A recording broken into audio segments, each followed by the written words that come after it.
Dios los bendiga a todos. Y bueno, como decía la pastora Susi, el Señor puso algo en mi corazón. Ya me habían avisado a mí con anterioridad para que ir buscando lo que Dios tiene. Si bien uno tiene que buscar todos los días lo que Dios quiere hablarle todos los días, estar aquí es una responsabilidad muy grande, porque uno no dice lo que piensa, sino justamente yo le decía al Señor, quería que hables tú, que seas tú quien ponga palabra en mi boca. Y gracias al Señor y gracias a los siervos de este lugar que nos dan la oportunidad también. Si bien es un compromiso muy grande, también es un privilegio muy grande. Creo que el privilegio del sacerdocio, de ministrar, de buscar, dice la palabra de Dios en Malaquía que los labios del sacerdote han de buscar la sabiduría de Dios, porque dice que de su boca el pueblo va a buscar la ley, dice mensajero es de Jehová de los ejércitos. Entonces los pastores siempre cuando van a traer una palabra ellos están buscando, están tratando de escuchar la voz de Dios y la escuchan, y a veces Dios se hace esperar, como en el caso por ahí nos pasa a uno empieza a buscar y Dios te empieza a llevar a navegar, y hay uno donde uno entiende en el temor de Dios la responsabilidad que es estar aquí arriba, decir no voy a hacer un poco como dicen los pastores de bibliomancia, a ver qué es lo que puedo decir. Total, yo leo siempre la Biblia, sería muy fácil, pero creo que es como decía recién, una responsabilidad muy grande, y justamente recién hablaba del temor de Dios. Yo hacía un tiempo que venía leyendo y el Señor me venía hablando de esto que voy a hablar hoy, pero me venía resistiendo, porque bueno, a mí a veces me toca traer un pensamiento en la reunión de jóvenes y hay palabras que son más duras y hay que buscar la gracia de Dios para poder decirlas con amor y poder transmitir lo que Dios tiene para decirnos a nosotros con el amor que Dios nos habla siempre, con el amor que los siervos nos inculcaron, con la responsabilidad de no herir, de no creerse que uno está exhortando. Para eso bueno, están los siervos de este lugar que nos exhortan con amor también. Yo simplemente Dios puso esto en mi corazón y le confieso que me costó asimilarlo, porque lo que voy a leer ahora no es un pasaje muy grato, pero nos va a bendecir, nos va a hablar. Y bueno, el pastor Pablo ya venía hablando el domingo pasado y hablaba de los errores, de cuando cometemos errores, de que el primer paso para la restauración es reconocerlo. Justamente vamos a leer en uno de los pasajes donde dice que hay esperanza. Si bien voy a arrancar con algunos pasajes que son medios duros, pero bueno, como le decía recién, sentí la necesidad de leerlo, traté de esquivar. A veces uno dice, no debe ser la voluntad de Dios y Dios te sigue llevando ese pasaje. Y quiero arrancar porque lo que Dios me hablaba era el temor. Dios me habló mucho en este tiempo del temor, el temor de Dios. ¿Qué es el temor? Es obedecer, es servir, es adorar. Esos son el significado que uno encuentra en la Biblia. Adorar, obedecer y servir. Eso dice en la Biblia el significado de la palabra temor. Y justamente el pasaje que quiero arrancar es hablar de los hijos de Elí, sacerdote Elí, el sacerdote que usó Dios para instruir a Samuel, un hombre que era temeroso de Dios, que tenía sus errores, pero cometió un error muy grave con respecto a sus hijos, y sus hijos no anduvieron en los caminos del Señor. Dice, no tenían conocimiento de Dios. No es que no tenían conocimiento. En este caso, la traducción que yo encontré, el significado, era que no temían ni obedecían. Eso dice la cosa. Y ellos habían sido instruidos porque en el lugar donde estaban ellos puestos era un lugar donde Dios los había puesto, donde tenían una responsabilidad muy grande que era llevar al pueblo a adorar, ofrecer las ofrendas del pueblo ante Dios, y ellos estaban haciendo uso y abuso de este ministerio, y Dios fue muy duro con respecto a Elí y a sus hijos, y como decía, me costó asimilarlo porque digo, es un pasaje muy duro, muy fuerte, pero que el Señor nos va a hablar y que yo creo que a mí Dios también me habló, en estos tiempos donde Dios me estaba mostrando a mí a través de de charlar y hablar con nuestros hermanos y con otros hermanos de otra iglesia, que se está perdiendo el temor de Dios. Y eso es algo que debe dolernos. Después vamos a leer otro pasaje más en el libro de Esdras, donde habla del dolor que sintió Esdras cuando vio que las cosas se estaban haciendo mal, y yo creo que es el dolor que tiene que haber en nuestro corazón cuando vemos que no hay temor de Dios. En estos tiempos es muy común, y por eso el Señor terminó haciéndome hablar de esto, porque compartíamos con hermanos, con otros hermanos de otra iglesia también, y hermanos de esta iglesia, donde nos compartían historias de personas que están dentro de las iglesias y que están haciendo que el nombre de Dios sea blasfemado, y eso debe dolernos. Por sobre todas las cosas está Dios primero. Yo decía, bueno, pero Señor, ¿por qué tengo que decir esto? Y Él me decía, por sobre todas las cosas estoy yo. Recién estábamos diciendo, tu nombre santo es. Y yo recuerdo cuando me aparté del Señor, junto con mi hermano Eliseo, nosotros tratamos de no ir a la iglesia para no hacer quedar mal a Dios, pero andábamos en cosas malas, pero Dios siempre puso un límite en nosotros. Y cuando yo volví, que me encaminé de nuevo y vine aquí, Dios me restauró, usó a los siervos de este lugar y lo sigue usando para restaurarme. Me choqué contra la pared muchas veces y tuve que aprender. Fui rebelde muchas veces y Dios igual tuvo paciencia conmigo, así que el primero que le está hablando Dios es a mí. Y una vez hablando con el pastor Pablo, le digo, como un hermano, le digo Pablo, nosotros con Eliseo nos apartamos y yo he visto en vos que Dios te usaba, y le digo, vos nunca te apartaste, le digo, cuando llorabas, él lloraba delante de Dios, yo lo veía humillarse delante de Dios y delante de los hermanos, pedir perdón. Yo le digo, ¿qué es lo que a vos te hizo esperar en Dios, esperar en el matrimonio, no desviarte? Y a mí me marcó una palabra que él me dijo el temor de Dios. Sencillo. El temor, el respeto a Dios, el tener amor hacia Dios, y eso me marcó.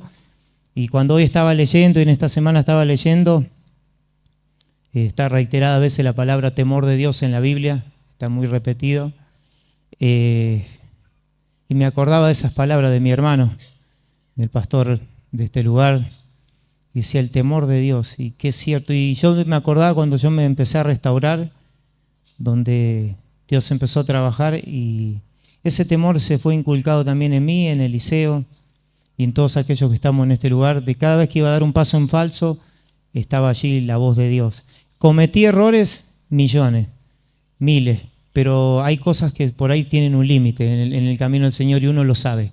Uno sabe cuando hay temor de Dios y cuando hay... Si no te duele el error, no es temor de Dios. Yo me dolía de mis errores y me sigo doliendo de los míos.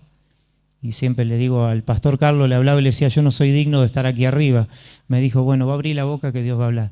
Le digo, sí, pero es una responsabilidad. Tienen que estar ustedes, no es. Si Dios te dijo que hables, pues bueno, ese también es temor de Dios. El no sentirme bueno porque yo tengo tantos años en el Evangelio, porque yo vengo sirviendo, no. El yo no sirve en este lugar. Sirve la gracia de Dios, el temor de Dios. Y vamos a leer en 1 Samuel, capítulo 2. Voy a leer una serie de pasajes para ir entrando y comenzando a entender un poco lo que Dios me quiso hablar a mí, me habló, y lo que Dios me sigue hablando en este lugar. Si ustedes ven aquí abajo, tengo una versión del lenguaje actual. Por ahí si algún pasaje tenía ganas de leerlo acá, bueno, lo tengo para que quede más claro. Sobre todo la introducción. En 1 Samuel capítulo 2, versículo 12 al 18. Vamos a leer también el capítulo 3, algunos versículos que habla de los hijos de Elí. Elí, el sacerdote de Dios, que él instruyó a Samuel, el último gran juez. Dios me llevó a hablar en dos periodos, me empezó a hablar de dos periodos del pueblo de Israel, que fue el periodo antes de los reyes y después de los reyes. Me llevó a esos pasajes, justamente Samuel fue el último gran juez, que también cometió sus errores, y también cometió sus errores con respecto a sus hijos. De hecho, el pueblo se lo hace saber, porque el pueblo observaba la conducta de Samuel y decían que era un hombre, sabían que era un hombre intachable, pero cuando él pone a sus hijos al servicio, ellos observan que el pueblo que no estaban comportándose como el padre, y se lo hicieron saber.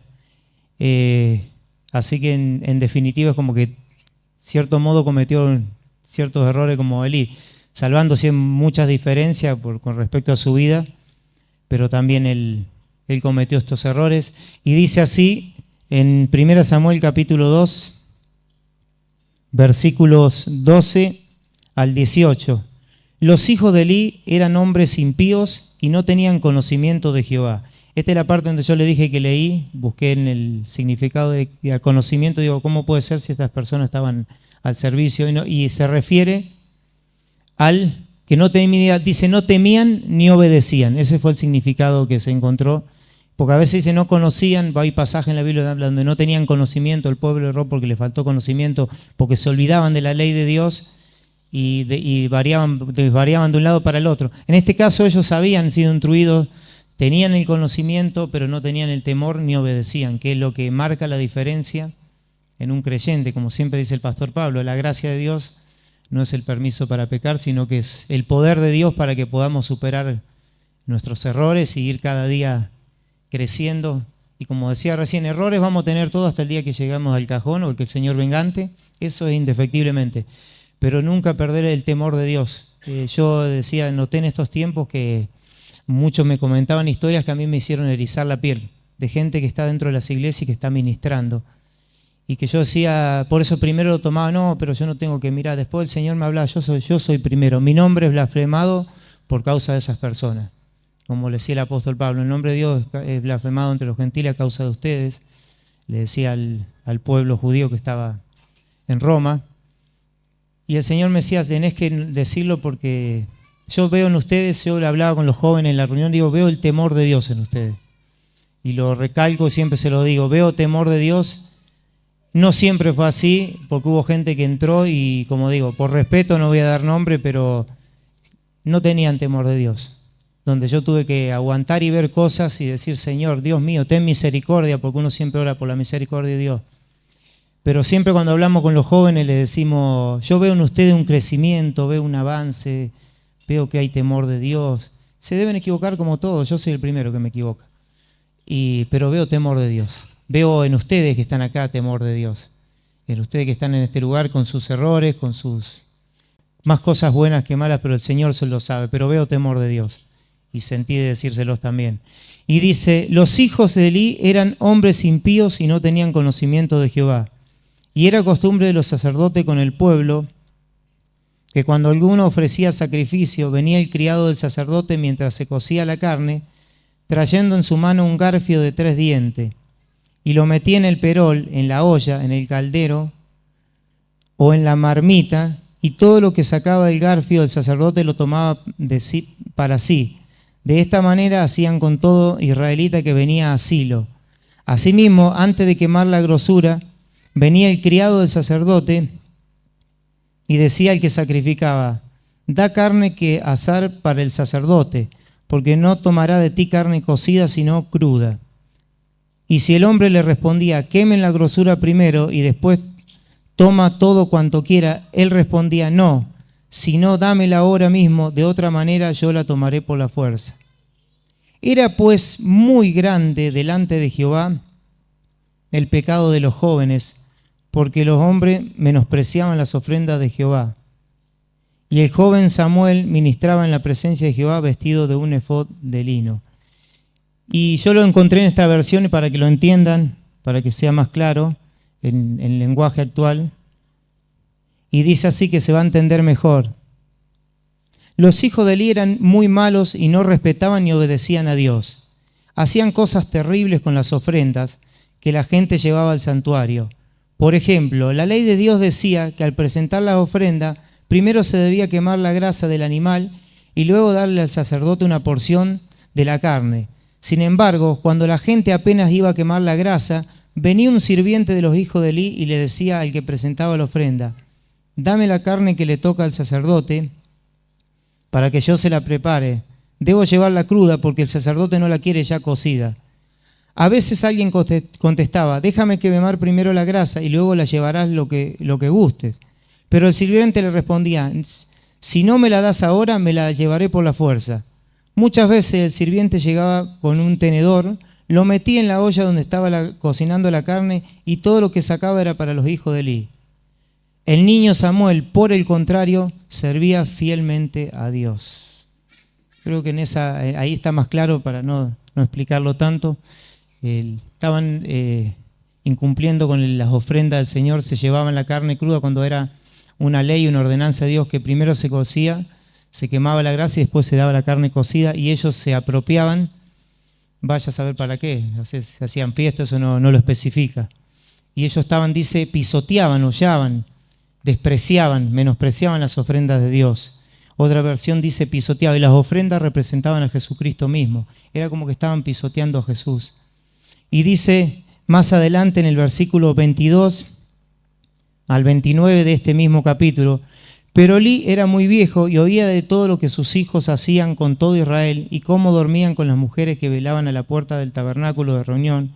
Y les dijo, ¿por qué hacéis cosas semejantes? Porque yo oigo que de todo este pueblo vuestros malos procederes. No, hijos míos, porque no es buena fama la que yo oigo, pues hacéis pecar al pueblo de Jehová. Si pecar el hombre contra el hombre, los jueces lo juzgarán.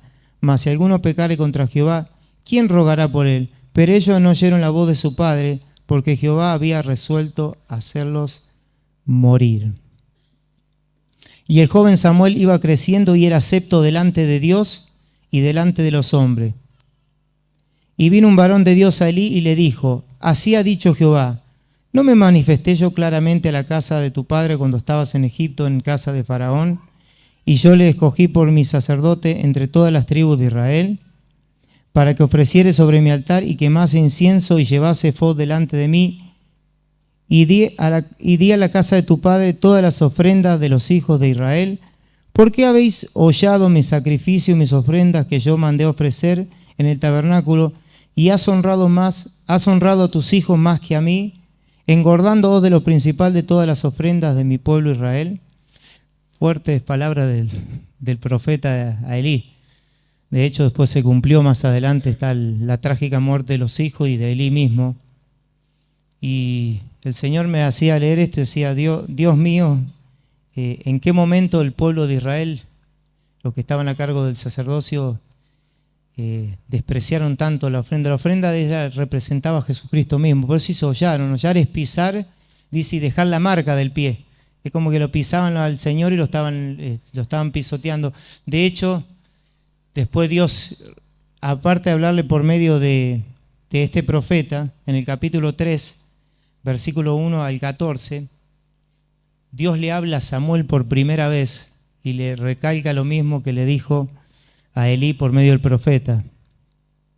Dice, el joven Samuel ministraba a Jehová en presencia de Elí, y la palabra de Jehová escaseaba en aquellos días, no había visión con frecuencia. Y aconteció un día que estando Elí acostado a su aposento, cuando sus ojos comenzaron a oscurecerse de modo que no podía ver, Samuel estaba durmiendo en el templo de Jehová donde estaba el arca de Dios, y antes que la lámpara de Dios fuese apagada, Jehová llamó a Samuel y le respondió, heme aquí. Y corriendo luego a Elí, dijo, heme aquí, ¿para qué me llamaste? Y Elí le dijo, yo no he llamado, vuelve y acuéstate. Y él se volvió y se acostó. Y Jehová volvió a llamar otra vez a Samuel, y levantándose Samuel vino a Elí y dijo, heme aquí, ¿para qué me has llamado? Y él dijo, hijo mío, yo no he llamado, vuelve y acuéstate. Y Samuel no había conocido aún a Jehová, ni la palabra de Jehová le había sido revelada. Jehová pues llamó la tercera vez a Samuel, y él se levantó y vino a Elí y dijo, heme aquí, ¿para qué me has llamado?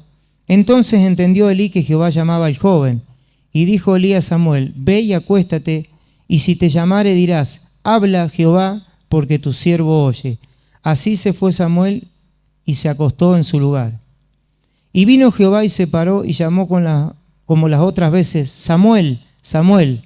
Entonces Samuel dijo, habla, porque tu siervo oye. Y Jehová dijo a Samuel, he aquí haré yo una cosa en Israel, que a quien la oyere le retiñerán ambos oídos. Aquel día yo cumpliré contra Elí todas las cosas que he dicho sobre su casa, desde el principio hasta el fin. Y le mostraré que yo juzgaré su casa para siempre por la iniquidad que sabe, porque sus hijos han blasfemado a Dios y él no los ha estorbado. Por tanto, yo he jurado a la casa de Elí que la iniquidad de la casa de Elí no será expiada jamás, ni con sacrificios, ni con ofrendas. Y el versículo, y él después, bueno, se levanta, Elí le pregunta y él le declara la visión, dice, no me escondas nada de lo que hablaste. Y él dice, bueno, dice Elí, si Dios lo decidió así, que sea así. Y el versículo 19 y 20, Samuel creció y Jehová estaba con él y no dejó caer a tierra ninguna de sus palabras. Y todo Israel, desde Dan hasta Beerseba, conoció que Samuel era fiel profeta de Jehová. El testimonio de Samuel. Por eso le decía que el pueblo observaba el proceder y sabía lo que estaban haciendo los hijos de Elí, sabía lo que estaba haciendo Elí. Y de hecho Samuel fue acepto delante de Dios y delante de los hombres. Pero también llegó el tiempo donde él envejeció y donde él puso a sus hijos a trabajar en el sacerdocio, y también el pueblo de Dios le hizo saber que, le dijo, así como te observamos, a vos estamos observando el proceder de tus hijos y sabemos que no actúan rectamente. Cuestiones que solo Dios sabe por qué. De hecho, antes de que estuviera Samuel, el libro de Jueces, porque el libro de Jueces arranca con una advertencia, porque si bien Josué, el libro de Josué, habla de toda la conquista de Dios, de la nación de Israel, de todos los territorios, quedaron territorios por conquistar, por desobediencia, otros que Dios permitía, dice, porque había gente joven que tenía que experimentar la guerra, pero en un momento Dios les dijo, bueno, es momento de conquistar todo. Por la desobediencia ellos dejaron gente adentro de que eran extranjeros, adoptaron costumbres, entonces el Señor permitió. Pero el libro de Jueces arranca con una palabra que también es dura y habla de que la generación de Josué murió, dice, fueron a descansar, fueron al descanso, toda la generación de él. Y dice que la generación que quedó no conocía lo que Dios había hecho en Israel. Y ahí comienza una decadencia, donde el otro día el pastor Pablo hablaba del libro de Jueces, donde dice, cada uno hacía lo que bien le parecía. En medio de toda esa debacle, de todo el traspaso de los jueces, llega un hombre como Samuel, que culmina el periodo de los jueces con un temor de Dios, pero arranca el periodo de los reyes. Y todos ya saben la historia de los reyes también. Siempre el pueblo perdía el temor de Dios. De hecho, pasan los años y los reyes, como cuenta siempre el pastor Pablo, los reyes de Judá eran un poquito más, más benevolentes, los de Israel eran un desastre. Israel cae en manos de los asirios 100 años antes que cuando se divide el reino del norte, el reino del sur. El reino del norte, Israel, cae 100 años antes por manos de los asirios. De hecho, se llevan toda la población, meten gente que no era de Israel. Sin embargo, el reino del sur, Judá, seguía. Pero dice el Señor, ustedes están haciendo lo mismo que lo hicieron, que hizo Israel. Primero dice, yo no voy a desechar a Israel, los voy a esparcir, los voy a sacar. Y después habla Judá y lo mismo, y otra vez lo mismo. Y de vuelta desobedecieron y el Señor los lleva a Babilonia. Y al Señor, por eso el Señor me estaba hablando de los periodos intermedios. Y el Señor me llevó a leer el libro de Esdras y Nehemías, el periodo después de los reyes, el periodo post-exilio, cuando el pueblo de Dios se cumplen aproximadamente los 70 años, cuando Daniel empieza a orar y él empieza a indagar y empieza a investigar, y se viene el tiempo donde Dios nos prometió que íbamos a volver, y empieza a humillarse delante de Dios, y como decía el pastor Pablo, un intercesor se hace cargo. Yo observaba que Esdras, que Nehemías, que Daniel, hemos pecado, hemos olvidado tu ley, él siempre decía, Nehemías, el temor de Dios. Por eso si el Señor me llevaba a esos pasajes, porque siempre todo tenían conducción con el temor de Dios. Y el pueblo finalmente, bajo el rey Ciro el persa, que manda el edicto, dice, Ciro, mi pastor, mi ungido, mi siervo, comienza la vuelta, la reconstrucción, y el pueblo de Dios con Zorobabel emprende el regreso. Yo me imagino la emoción de esa gente, de ese pueblo, de esas 3,000 y pico personas que volvieron a su tierra. Si bien cuando llegaron era un desastre, estaba toda la muralla caída, el templo destruido. Me imagino la mezcla, la sensación de emociones, de alegrías con tristeza, de ver toda la ciudad quemada y darse cuenta que era por sus errores, porque justamente habían perdido el temor de Dios. Y uno piensa, a veces lee el libro de Esdras, yo leía el de Nehemías muy de corrido, y en ese periodo hay 110 años de historia. En esos 110 años de historia no fue todo color de rosa, no fue todo fácil. No siguieron, inclusive hubo periodos donde también no siguieron a Dios, donde se equivocaron. Y como siempre Dios me decía, me hablaba también en medio de todo esto, la importancia de líderes con temor de Dios. Cada vez que desaparecía un líder, el pueblo se desviaba. Pero un líder con el temor de Dios. Y Dios me hablaba de los líderes de este lugar. Si yo conservé el temor de Dios y nosotros somos una iglesia con temor de Dios, es porque tenemos líderes con temor de Dios. Líderes que como siempre decimos, se pueden equivocar o no. Yo hace 21 años que estoy acá y tuve el privilegio de estar sirviendo, de estar un tiempo discipulando con los pastores Carlos, con la pastora Susi. Pablo todavía estaba trabajando en fábrica. Y yo doy fe de que son hombres con temor de Dios. Y el Señor me hablaba también de eso. Todos los periodos donde Dios fallecía o se iba el siervo de Dios, en esa reconstrucción el pueblo volvía a hacer lo que quería, se desviaba. Y en el tiempo de Zorobabel, inclusive fueron desanimados, el templo se detuvo como 2 años aproximadamente y finalmente después de 23 años el templo se levanta en pie. Pero había un problema, estaba la ciudad destruida. Y estaba el pueblo recién, no había un grupito de gente que había vuelto, y faltaba la ley de Dios, lo más importante. Estaba el templo en pie, pero faltaba la ley de Dios. Y aproximadamente 80 años después viene el segundo grupo, que ahí es donde viene Esdras, sacerdote, escriba, y viene a restaurar lo más importante, que es lo material, que es lo espiritual. Y el Señor me llevó a leer el libro de Esdras, capítulo 9. Pueden ir buscándolo. Versículo 1, vamos a leer al 15.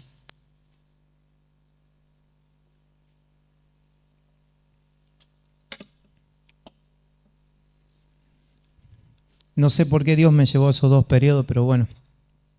Yo después me di cuenta cuando iba leyendo, Dios me iba dando... Leí muchísimo, pero bueno, por una cuestión de tiempo, obviamente respeto, uno no puede, uno sintetiza, pero bueno, uno puede leer en la casa, está la Biblia ahí, gracias a Dios que tenemos libertad. Podemos seguir leyendo, uno puede leer el libro entero, les recomiendo que lean entero Esdras, lean Nehemías, el libro de Esther también, que fue un periodo también entre medio ahí de las vueltas. Recuerden, como les digo, en un promedio más o menos de 93 años, el pueblo de Dios volvió en 3 etapas. Y la segunda, yo digo la más importante, pues venía la parte de la ley de Dios. 80 años. En esos 80 años el pueblo se había mezclado con los extranjeros, había olvidado, claro, porque no tenían la ley de Dios, no la leían. Por eso cuando Esdras viene dice que leía la ley de Dios y la entendían, y Nehemías ayudaba, y el pueblo dice que estaba gozoso y lloraban y lloraban, y le decían no lloren, que es momento de gozarse, se están restaurando, se están acomodando, como quien dice, con Dios. Y acá el hombre el escriba, sacerdote y auspició de gobernador también, en un momento, él también tiene un momento como le pasó a Daniel de intercesión y llanto y de, como le digo, temor de Dios. Decir, no estamos haciendo las cosas bien. Está el templo reconstruido, ya la gente volvió, pero hay algo que se está haciendo mal. Y cuando nosotros como hijos de Dios, Dios me hablaba, hay algo en nuestra vida que está mal, si no nos duele, nos tiene que llamar la atención. Y como le decía recién, no es juzgar, porque yo primero, Dios me habla a mí. Cada uno sabe y personalmente. Vamos a vivir con errores y vamos a tener que aprender a convivir. Pero del error al temor de Dios nunca debe faltar. Como le decía, yo escuché historias que a mí me hicieron llorar, porque una vez se escucha y dice, prefiero que no digas que sos cristiano, gente que yo preferí que no estén dentro de una iglesia. Se lo digo sinceramente delante de Dios, y esto me lo hago cargo yo. porque después, inclusive compañero de trabajo en algún lado donde vos decís, mejor que cerrar la boca y no digas nada que sos cristiano, porque después tengo que remar yo en dulce leche con tu vida. Y uno dice, ¿estás juzgando? No, no, porque como le decía, Dios es primero. El nombre de Dios nunca debe ser blasfemado. Primero está Dios y después nosotros. Nosotros no somos nada delante de la presencia de Dios. Si estamos en pie es porque Dios nos sostiene. Entonces, como yo luchaba contra eso, decía, no voy a leer esto. Y Dios me llevaba. No lo voy a leer. Y Dios me llevaba. No lo voy a leer. Y estaba porfiando con Dios. No, y Dios me decía, no, estoy yo primero. Primero está mi nombre, primero está mi presencia. Primero está mi Espíritu Santo, que está dentro de ustedes, que no lo pueden contrictar, que no lo pueden hacer sentir, no lo pueden hacer sufrir.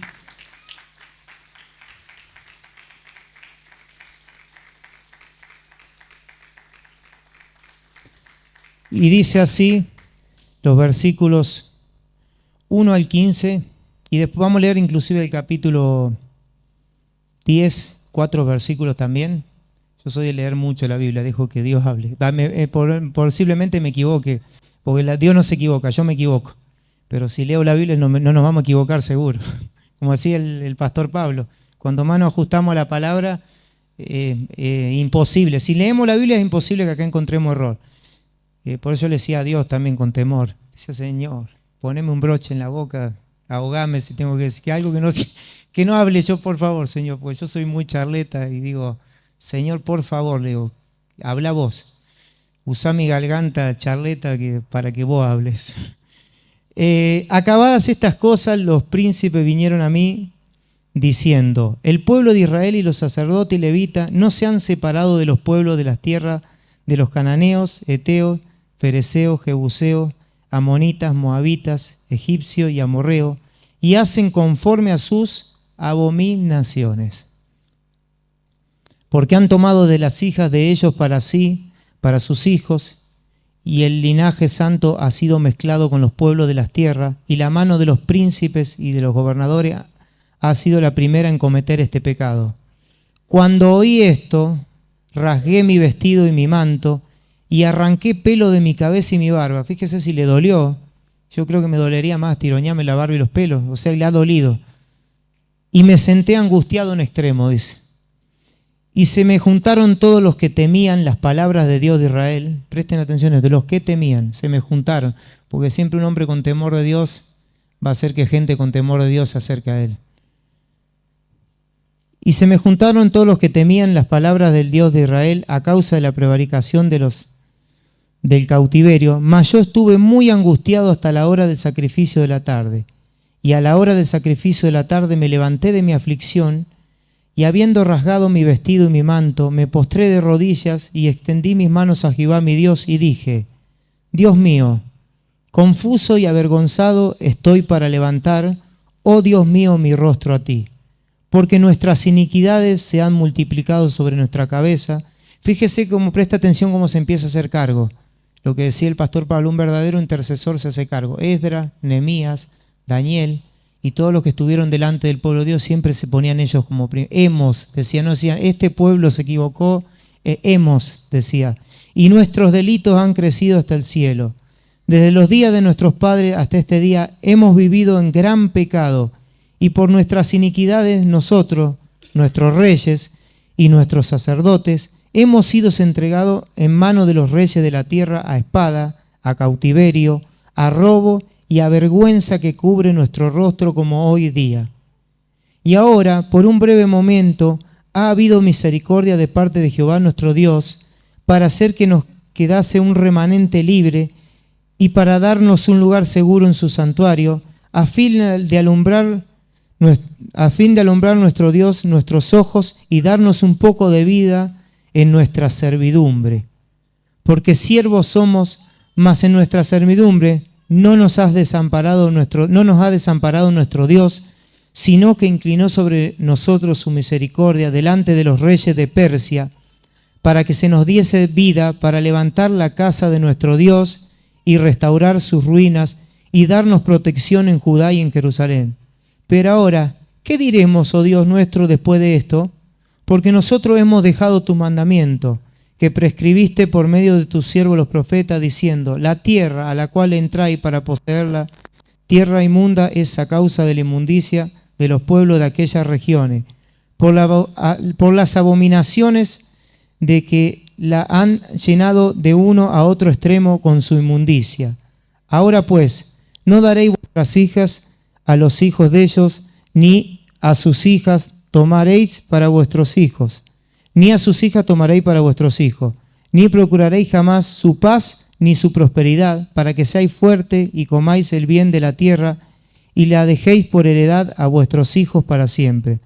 Mas después de todo lo que se nos ha sobrevenido a causa de nuestras malas obras y a causa de nuestro gran pecado, ya que tú, Dios nuestro, no nos has castigado de acuerdo con nuestras iniquidades, y nos diste un remanente como este, ¿hemos de volver a infringir tus mandamientos y emparentar con pueblos que cometen estas abominaciones? ¿No te indignarías contra nosotros hasta consumirnos sin que quedara remanente ni quien escape? Oh Jehová, Dios de Israel, tú eres justo. Y escucha esta palabra, puesto que hemos quedado un remanente que ha escapado, como en este día, henos aquí delante de ti en nuestros delitos.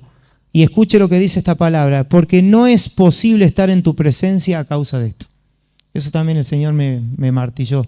Hay cosas que tenemos que no es posible. Por eso yo le decía, del error, al perder la sensibilidad y cometerse, ahí sí hay un cierto límite. Y el pueblo había cometido un error muy grande. Por eso él dice otra vez, como diciendo, venimos de un cautiverio. El Señor tuvo misericordia de nosotros, no nos exterminó a todos. Quedó un grupito, volvimos, ese segundo grupo. Estamos tratando de enderezarnos y nos encontramos que en ese periodo de esos 80 años, el pueblo había vuelto a hacer lo que había hecho antes de quedar en cautiverio. Entonces él dice, por causa de esto tú nos llevaste, nos aprisionaste, pasamos vergüenza, nos arrasaste, pasamos un montón de cosas. ¿Otra vez vamos a volver a hacer lo mismo? ¿Otra vez vamos a volver a caer en el mismo pecado? Dice, porque no es posible estar en tu presencia a causa de esto. Ese también el Señor me fue hablando. Como le digo, siempre Dios me habla primero a mí. Mientras oraba Esdras, dice el 10:1, y hacía confesión llorando y postrándose delante de la casa de Dios, se juntó a él una muy grande multitud de Israel, hombres, mujeres y niños, y lloraba el pueblo amargamente. Entonces respondió Secanías, hijo de Jehiel, de los hijos de Elam, y dijo a Esdras, nosotros hemos pecado contra nuestro Dios, pues tomamos mujeres extranjeras de los pueblos de la tierra, mas a pesar de esto es lo que yo quería también que Dios me habló, que el pastor Pablo habló el otro día. A pesar de esto, hay una esperanza para Israel. El Señor siempre nos da una salida. Si bien ellos tuvieron que tomar una determinación muy dura de despedir a sus esposas, sus hijos extranjeros, porque como dice el pastor Pablo, las consecuencias quedan. Esas fueron las consecuencias. Pero el Señor me decía, aún en medio de nuestros errores, aún en medio de nuestros fracasos, aún en medio de nuestras pisadas en falso, hay esperanza. Porque dice que el pueblo se juntó y lloró amargamente. Hubo una demostración de arrepentimiento y aparte, como dice el Santiago, la fe sin obra es muerta. Bueno, hubo una demostración con hechos. Que eso es ahí donde demuestra que uno realmente está arrepentido. Dice que el pueblo llora amargamente y dice, ahora pues, hagamos pacto con nuestro Dios, que despediremos a todas las mujeres y los nacidos de ellas según el consejo de mi Señor y de los que temen el mandamiento de nuestro Dios. ¿Escucharon la palabra temor? Pues decía, Dios me fue llevando de un lado al otro y siempre hablaba, lo que caracterizaba el cambio de actitud era el temor a Dios. Esta gente que dice que se arrimó a Esdras, fueron gente que tuvieron temor de Dios y dijeron, sí, nos equivocamos. Pero le dijo uno, qué buena esa palabra, dijo, aún hay esperanza. Las marcas nos quedan, los golpes que nos da la vida cuando cometemos errores, a veces también por pruebas, pero sobre todo aquí está enfocado en un error. Él dice, todavía hay una esperanza. ¿Cuál fue la consecuencia? Tener que despedir sus mujeres, sus hijos. Me imagino ha sido un momento muy, muy difícil y muy duro. Pero el Señor me hablaba de eso, de a pesar de las consecuencias, a pesar de las cosas, el Señor siempre tiene una salida. Siempre, siempre, siempre, siempre. Pero nunca hay que perder el temor de Dios. Uno tiene que querer buscar esa salida. Porque si uno está cometiendo un error y no le duele, yo hablaba con los jóvenes y le compartía mi testimonio. Hay errores que son muy puntuales y son muy personales y que solo Dios lo sabe. A veces los siervos de Dios le comentamos cosas que estamos sufriendo y cosas que son muy íntimas y ellos guardan en secreto y en oración y después los compartimos con ellos, pero que a veces da vergüenza contarlo. Yo lo digo por mí personalmente. Pero yo cada vez que pisaba en falso en esa debilidad, el Señor me hacía llorar amargamente.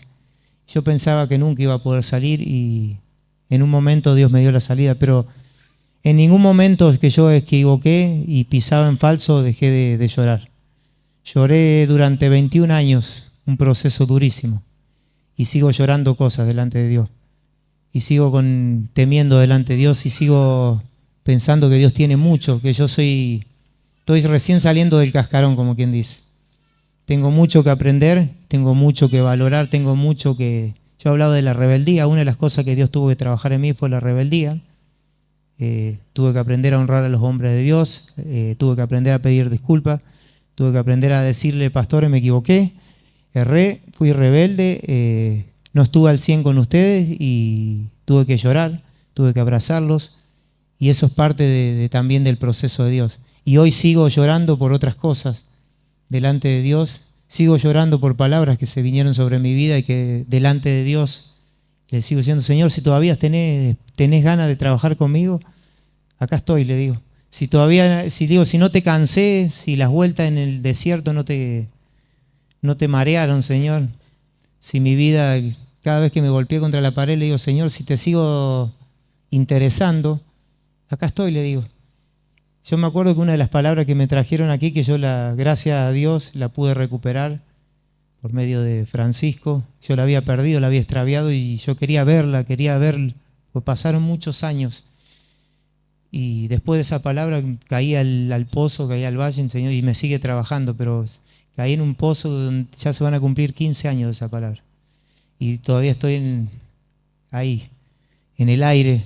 Y una de las cosas que Dios me dijo, y me llevó a hablar también esto, dijo, ¿por qué he pensado en vos? Me dijo. Él dijo, y si no estás perdido es porque yo te llamé con un plan. Así me dijo. Estaba ahí parado yo, y vino un hombre de Dios que yo me acuerdo tenía miedo, y yo siempre lo cuento, no para decir qué orgullo, me dio una palabra, no, para que sea de testimonio y de aliento para sus vidas también. Y me dijo así, ¿por qué he pensado en vos? Dios pensó en mí. Y yo le digo, Dios, ¿por qué pensaste en mí? Porque en Canals, en Córdoba, había tanta gente buena. Estuve compartiendo en la iglesia, allá donde empecé a volver a los caminos del Señor, si bien mi restauración fue aquí. Pero bueno, un tiempo donde me congregué allá y vi gente tan buena, pero muchísimo mejor que yo, con un corazón mucho más noble que el mío. Y digo, Señor, ¿por qué pensaste en mí? Y bueno, Dios habla y cumplió en mí lo que hice, lo vil, lo menospreciado, lo que no era, para avergonzar a lo que es. Y yo le digo al Señor, siempre le digo, si vas a cumplir esa palabra en mí, que sea con humildad. Nunca, jamás pensar que, por eso siempre digo, Dios pensó en mí. Yo no tengo nada que ofrecerle a Dios, más que mi vida. Y el temor de Dios, pues en este tiempo me mantuvo y me sirvió esa palabra que me dio mi hermano, el pastor Pablo. Gracias, pastor. Gracias, hermano, por ser un ejemplo para mí siempre. Por siempre estar al lado nuestro y ser una inspiración. Te lo digo personalmente, porque siempre te lo digo privado, pero te lo digo personalmente.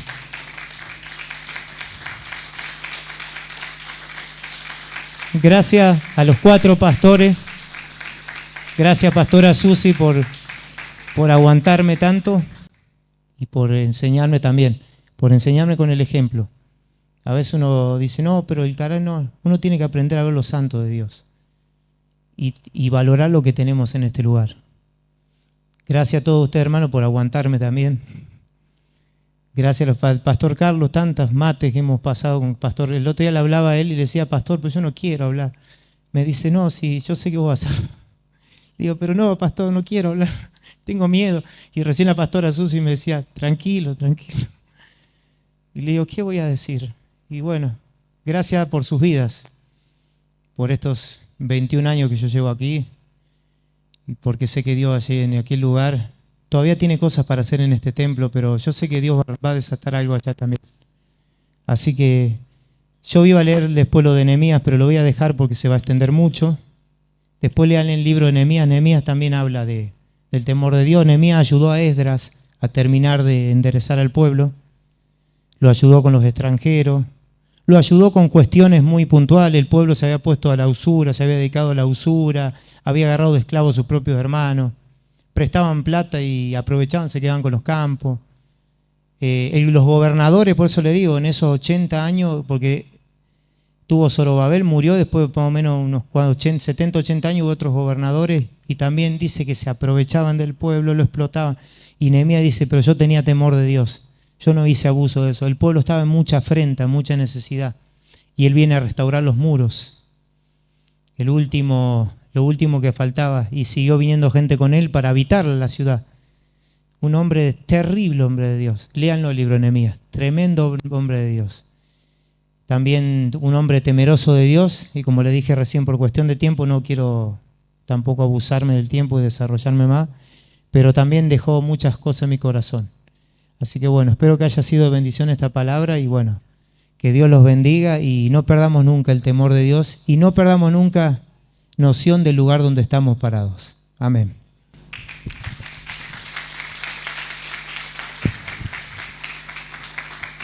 Gloria a Dios.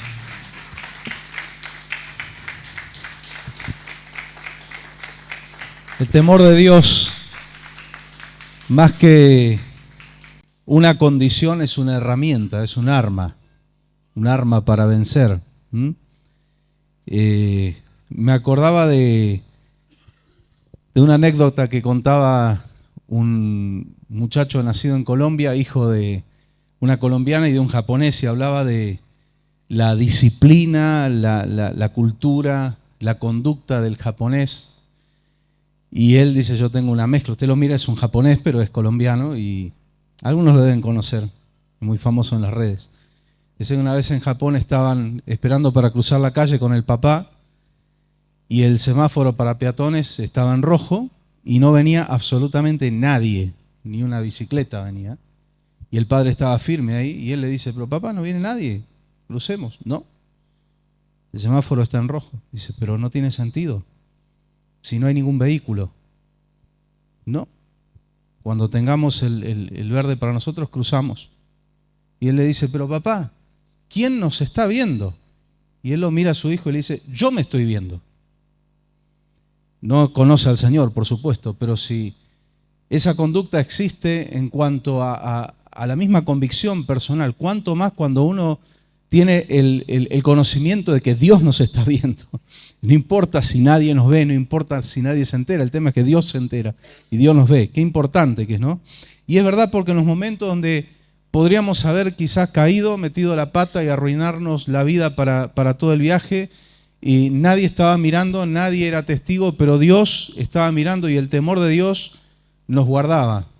Decimos, no quiero desagradar al Señor, no quiero perder lo que Dios tiene para mi vida, aunque en los tiempos de mi adolescencia o mi juventud temprana todavía no sabía bien qué es lo que Dios tenía para mi vida, pero sabía que había algo, y yo decía, no sé qué es, pero no lo quiero perder, lo quiero cuidar. Y el Señor me ha guardado, y así como el Señor nos guarda a cada uno de nosotros. Amén. Qué importante que es el temor de Dios, y qué importante otro aspecto que rescato de esta palabra que el Señor nos habló en esta noche es no solo nosotros ser buenos cristianos, ser buenos hijos, hijas de Dios, sino saber volcar eso en nuestros hijos. ¿Sabe que las cajitas de cuero que se ponían, y hasta el día de hoy se ponen los judíos en el brazo, en la muñeca, y aquí las filacterías, las cajitas de cuero con pasajes bíblicos, tenían 4 pasajes bíblicos, los 4 pasajes tenían un denominador común, que era enseñarle a los hijos. Dile, cuéntale a tus hijos, enséñale a tus hijos. Era un latiguillo, porque hubo, Marcos mencionaba, grandes hombres de Dios, agradaron a Dios, sirvieron al Señor, se jugaron la vida por el Señor, pero fallaron en eso. Y no hubo continuidad. Y lo que tenemos que apuntar es que nosotros ser buenos servidores del Señor, y que nuestros hijos sean mejores que nosotros. Ni siquiera digo como nosotros, mejores que nosotros. Desde chiquito, los que nacen en la iglesia tienen que estar en la casa del Señor. siempre enseñamos nosotros, hay diferentes formas, diferentes caracteres de los niños. Algunos son más inquietos, otros son más quietitos.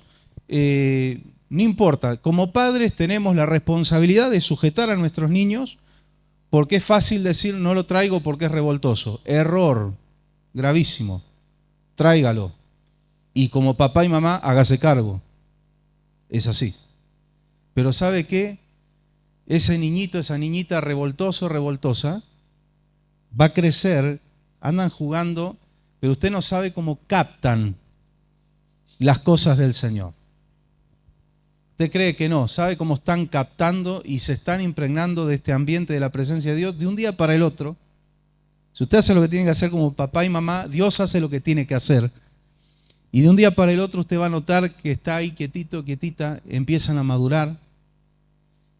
Y sígalo trayendo a la iglesia, sígale sembrando las cosas del Señor y van a crecer como Samuelito, en la gracia, en el conocimiento del Señor, y van a crecer físicamente también con la protección y la cobertura de Dios. Es lo que hacemos cuando entregamos a nuestros hijos, ¿no? Ese es el anhelo como padres. Y para los que están lejos también hay esperanza. No hay que dejar de orar, de clamar y de creer, porque también la palabra nos dice, yo voy a traer a tus hijos desde lejos. Entonces, hay una cuestión muy importante, reconocer los errores es lo principal, pero no quedarnos ahí tirados. Me equivoqué, me arruiné, no se quede ahí, el Señor lo perdona cuando usted reconoce, pero enseguida póngase a trabajar para revertir y Dios lo va a ayudar y Dios lo va a respaldar. No dejes de orar, papá, mamá, por tus hijos, no importa la edad que tengan, que ellos tengan. Hay alguien que es el Espíritu Santo y que puede hacer una obra. Puede convencer lo que usted no convence, lo que yo no convenzo, el Espíritu Santo puede convencer. Hay un momento que hay un quiebre. No dejen de orar y no dejen de creer. No se queden en la derrota, sino que levántense en victoria en el nombre de Jesús. Vemos allí en Hechos 3:19, cuando Pedro le habla a la gente y le dice, arrepiéntanse, conviértanse, ¿para qué? Para que vengan de parte de Dios tiempos de refrigerio. Amén. El arrepentimiento trae tiempos de refrigerio. La consecuencia queda, pero no es para siempre. A menos que sigamos agregando metida de pata tras metida de pata. Bueno, vamos a vivir endeudados con la vida. No. Hay un momento que eso se tiene que terminar y tiene que haber una restitución de parte de Dios. Amén. Eso es el Evangelio, esa esperanza. Nos muestra nuestra realidad, pero no nos quedamos ahí. En el nombre de Jesús nos humillamos delante del Señor, reconocemos, pero vamos para adelante. ¿Sí?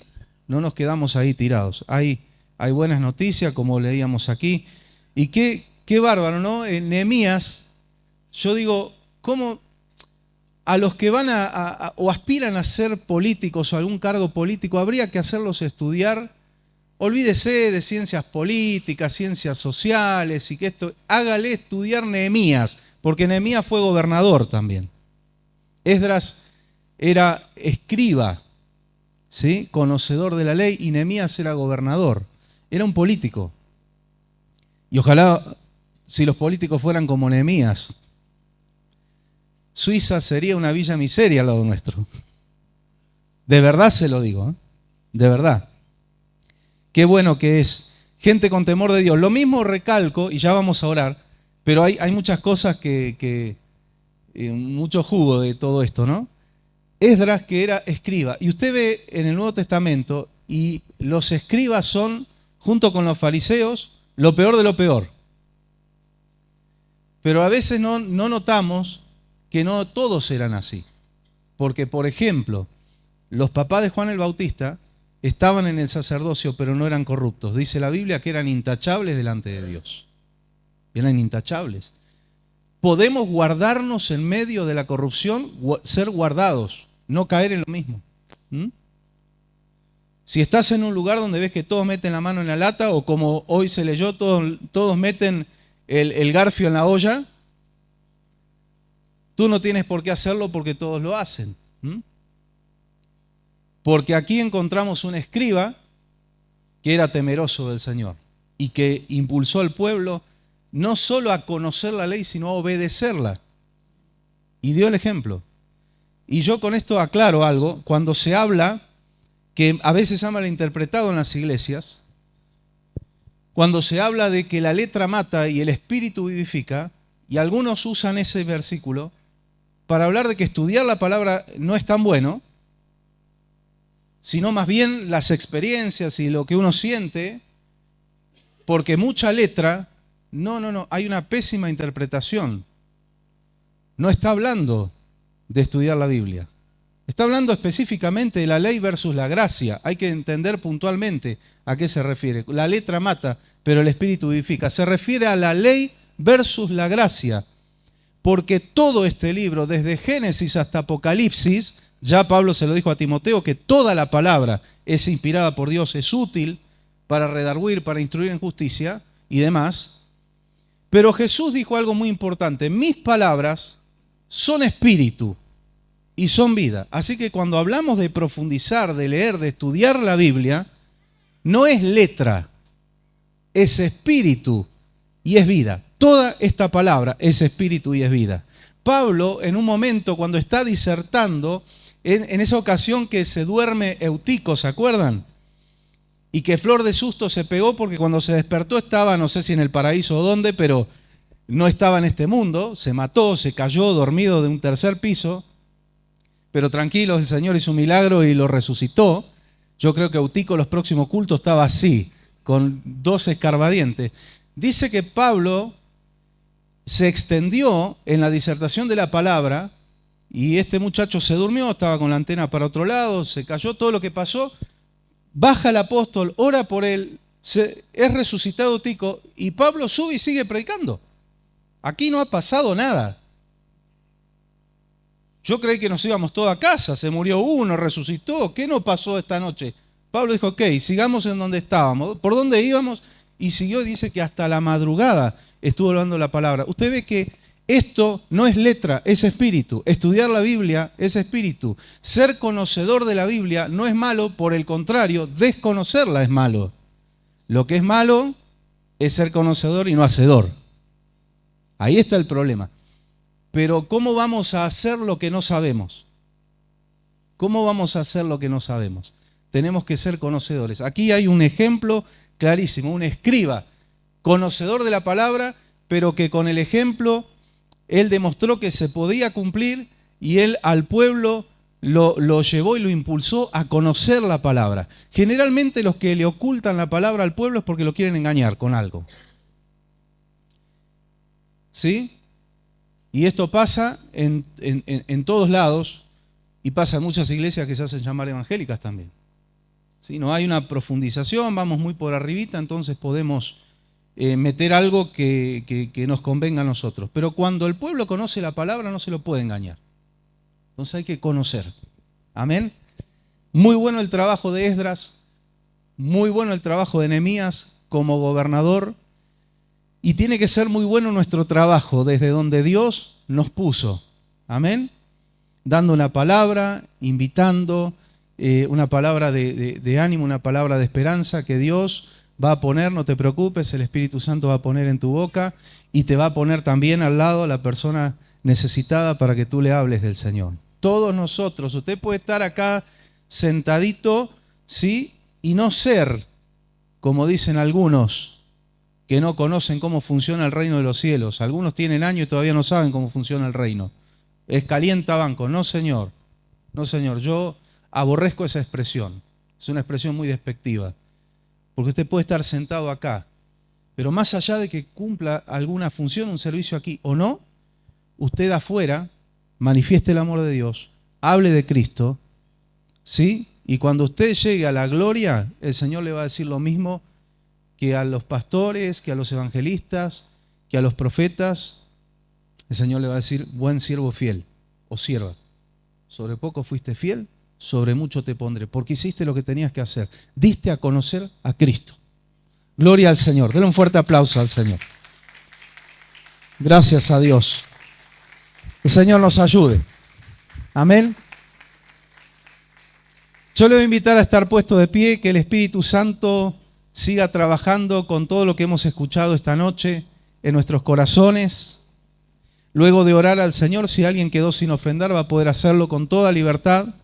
Pero vamos a darle gracias al Señor, cerrando nuestros ojos, con reverencia, pero con toda gratitud y toda confianza delante del Señor. Acérquese confiadamente al trono de la gracia. Señor, te adoramos en esta noche.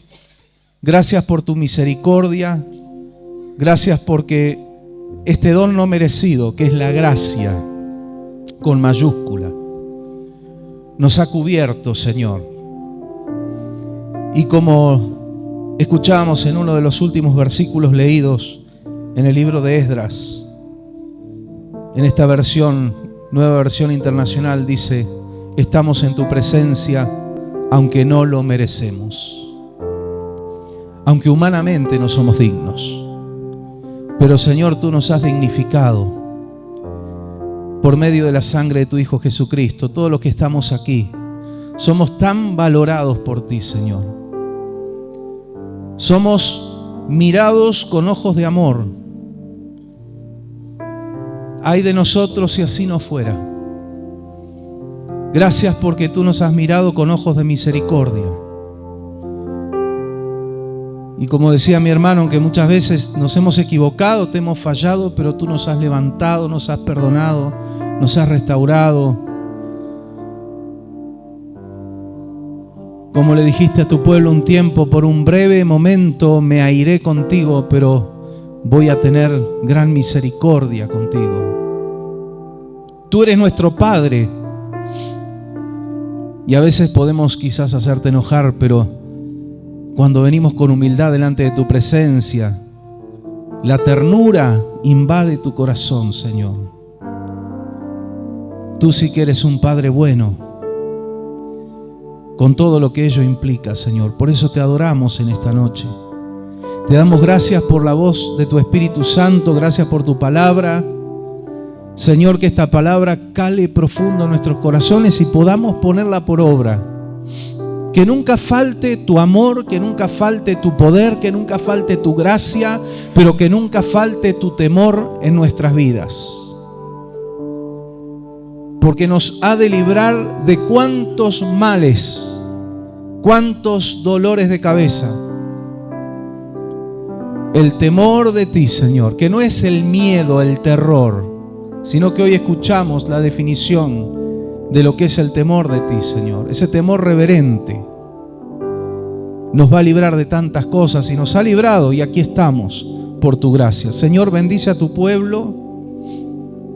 Mira cada necesidad y cada petición en el organismo, en la economía, en lo espiritual, en la familia. Peticiones de diferente índole, Señor. Mira cada uno. Cada hogar, cada necesidad, Señor. Bendice los hogares de mis hermanos. Bendice su economía. Bendice, Señor, sus vidas, sus familias, todas sus cosas. Ayúdanos a caminar en obediencia para que todas las promesas que están allí en Deuteronomio 28 se hagan reales, patentes en nuestras vidas y nuestros hogares. Señor, mira cada corazón arrepentido, limpia, perdona, transforma, fortalece para poder hacer tu voluntad y caminar en tus propósitos. Guarda a tu pueblo de males, peligros, tentaciones, enfermedades, de toda acechanza de este sistema perverso, de este mundo, pero estamos bajo tu cobertura, bajo tus alas, nos podemos sentir seguros. Gracias, Señor, gracias te damos. Gracias por tanto, Señor, por tanta misericordia. No podríamos enumerar cuántas cosas tú nos has perdonado, Señor, pero ni siquiera tú lo haces, porque tú dijiste: yo voy a echar a lo profundo de la mar sus pecados y no me acordaré más de ellos. Gracias te damos, Señor. Ayúdanos a serte fiel, a amarte de verdad, Señor, y a caminar contigo y a poder irradiar la luz de tu presencia, de tu Espíritu Santo, como la menorá que ardía con el aceite. Y como lo vemos en Apocalipsis, tú estabas en medio del candelabro de la menorá. Señor, tú eres el eje y el centro de nuestra existencia. Te adoramos y te bendecimos en esta noche. Y te pido tu protección, mis hermanos que van a regresar a sus hogares, tú vayas con ellos y esta gracia, esta presencia gloriosa inunde sus hogares, Señor. Gracias te damos en el nombre de Jesús. Amén y amén. Gloria a Dios. Dele al Señor otro fuerte aplauso porque Él lo merece. Amén.